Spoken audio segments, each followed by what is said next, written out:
Hello friends. आज हम signal and system से रिलेटेड क्वेश्चंस देखेंगे।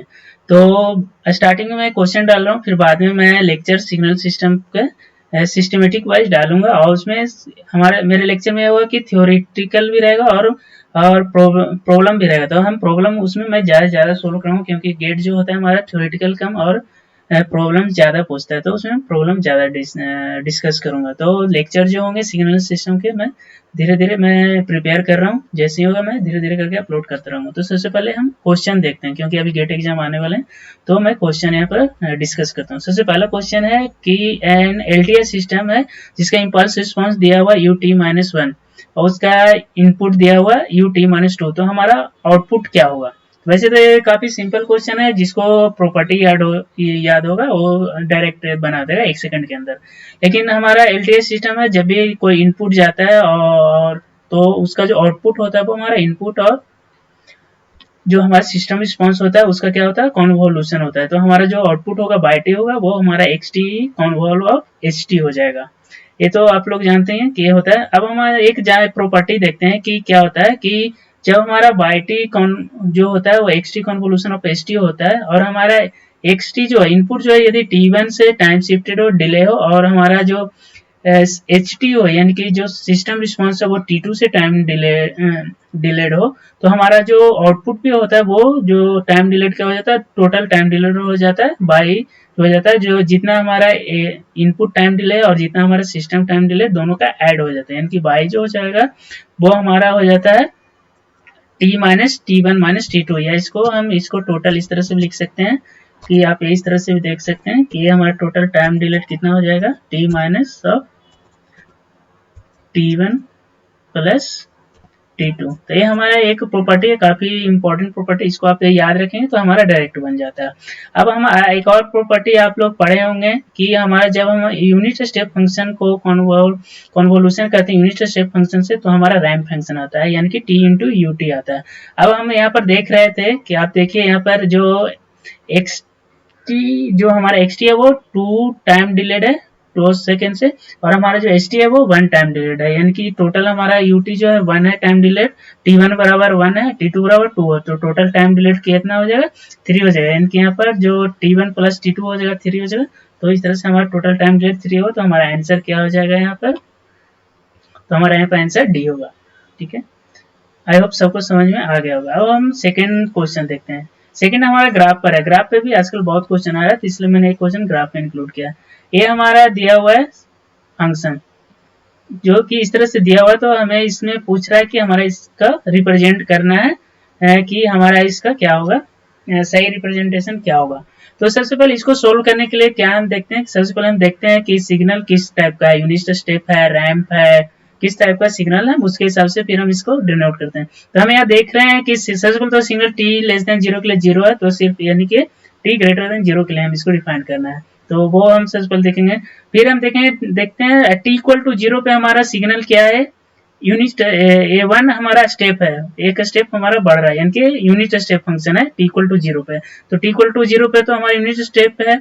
लेकिन t इक्वल टू t पे हम क्या देख रहे हैं कि हमारा जो a1 यूनिट है वो हमारा डिक्रीज होकर 0 हो रहा है, मतलब यहाँ पे हमारा मैग्नीट्यूड बाय एक्सिस का वो डिक्रीज हो रहा है, तो ये हमारा डिक्रीज हो गया, यानी कि यहाँ पर हमारा माइनस हो जाएगा, माइनस एक यूनिट स्टेप फंक्शन आएगा यहाँ पर जो कि हमारा t टाइम डिलेड है।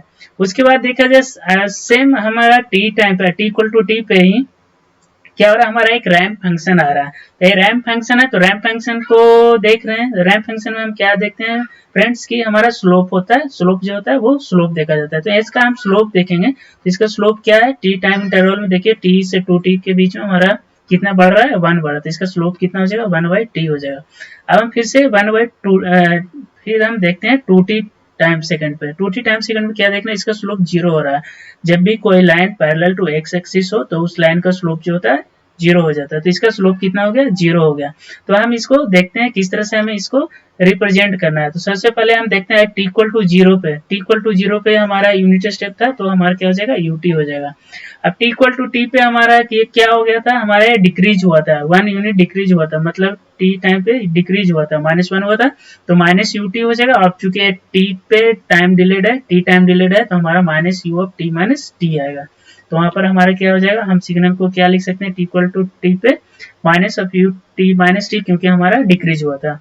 अब देखिए also t equal to t पे भी हमारा क्या आता है, एक रैंप फंक्शन भी आता है। देखिए हमारा रैंप फंक्शन भी इंक्रीज हुआ, ये हमारा रैंप फंक्शन है। तो रैंप फंक्शन को हम किस तरह से डिनोट करते हैं, स्लोप से डिनोट करते हैं। इसका स्लोप कितना है, इसका स्लोप देखा जाए तो कितना, स्लोप बराबर क्या होता है कि by increase in by Axis divided by x time interval. तो टाइम इंटरवल कितना टी है, इंक्रीज कितना 1 हुआ, तो इसका स्लोप क्या हो जाएगा 1 बाय टी होगा। तो इसका स्लोप क्या है हमारा 1 बाई टी है। तो वहां पे हम किस तरह से लिख सकते हैं, रैंप फंक्शन है तो वहां पर जो फंक्शन हमारा हो जाएगा वो क्या हो जाएगा 1 by t slope into r of t minus t हो जाएगा। अब t equal to two t पे, t equal to two t पे आप क्या देखें, स्लोप उसका 0 है। तो t equal to two t पे किस तरह से लिखे, इसका स्लोप 0 है, इसका स्लोप कितना 1 बाई टी है। तो हम टी इक्वल टू टी पे क्या स्लोप में डिफरेंस यहाँ पर लिखा जाता है। तो स्लोप में डिफरेंस कितना है 0 माइनस 1 बाई टी, यानी कि माइनस 1 बाई टी डिफरेंस आ गया।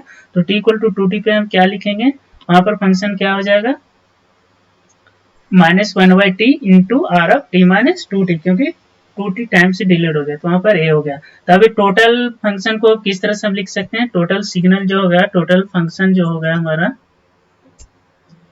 टोटल फंक्शन हमारा क्या हो जाएगा,